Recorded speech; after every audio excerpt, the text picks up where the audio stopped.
বাংলাদেশে ফিরে আসবেন সাবেক প্রধানমন্ত্রী শেখ হাসিনা। অংশ নেবেন নির্বাচনে, বলেছেন তার ছেলে সজীব ওয়াজেদ জয়।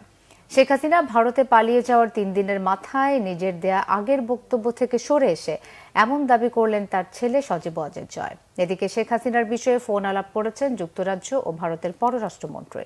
বিস্তারিত মেহরাব হোসেন খানের ডেস্ক রিপোর্টে।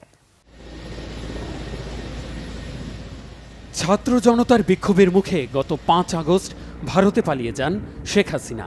এরপর সামাজিক মাধ্যমে ভিডিও পোস্ট করে আর বিভিন্ন গণমাধ্যমে সাক্ষাৎকার দিয়ে তার ছেলে সজীব ওয়াজেদ জয় বলেছিলেন তার মা আর বাংলাদেশে যাবেন না, রাজনীতি করবেন না, এমনকি শেখ মুজিবের 2 কন্যার সন্তানদেরও আওয়ামী লীগের হাল ধরার সম্ভাবনা নেই। ঠিক আছে, শেখ হাসিনার পর আপনাদের কি হবে সেটা আমারও চিন্তার বিষয় না, আমার পরিবারের আর চিন্তার বিষয় না, আপনারা বুঝবেন। এরপর প্রতিদিন জয় কোনো না কোনো সংবাদ মাধ্যমে শেখ হাসিনার, নিজের, দলের আর বাংলাদেশের জনগণের ভবিষ্যৎ নিয়ে কথা বলেছেন।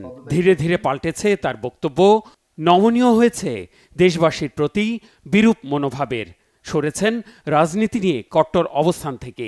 বৃহস্পতিবার ভারতের গণমাধ্যম টাইমস অব ইন্ডিয়ায় দেয়া সাক্ষাৎকারে বলেছেন, অন্তর্বর্তী সরকার নির্বাচনের প্রস্তুতি নিলে, বাংলাদেশে গণতন্ত্র প্রতিষ্ঠিত হলে দেশে যাবেন শেখ হাসিনা। দল ও কর্মীদের অস্তিত্ব রক্ষার স্বার্থে বাংলাদেশের রাজনীতিতে সক্রিয় হওয়ার বার্তাও দিয়েছেন জয়। জো বাইডেন বিদায় নিলে, ডোনাল্ড ট্রাম্প সরকারে আসলে বাংলাদেশ নিয়ে যুক্তরাষ্ট্রের নীতি পাল্টাবে। যুক্তরাষ্ট্রের ওয়াশিংটন ডিসির বাসভবন থেকে দেয়া সাক্ষাৎকারে এমনটাই দাবি করেছেন জয়। বলেন, অন্য কোনো দেশে আশ্রয়ের কোনো পরিকল্পনা নেই শেখ হাসিনার। এদিকে আশ্রয়ের আবেদনের জেরে যুক্তরাজ্যের পররাষ্ট্রমন্ত্রী ডেভিড ল্যামি ফোন আলাপ করেছেন ভারতের পররাষ্ট্রমন্ত্রী এস জয়শঙ্করের সাথে। এটি নিজের সামাজিক মাধ্যমে জানিয়েছেন ভারতের পররাষ্ট্রমন্ত্রী। ভারতের পররাষ্ট্র মন্ত্রণালয়ের বৃহস্পতিবারের ব্রিফিংয়েও উঠে আসে এই বিষয়টি। শেখ হাসিনার পরিকল্পনা কি সে বিষয়ে আমাদের কাছে কোনো খবর নেই। তিনি কি করবেন তাকে ঠিক করতে হবে।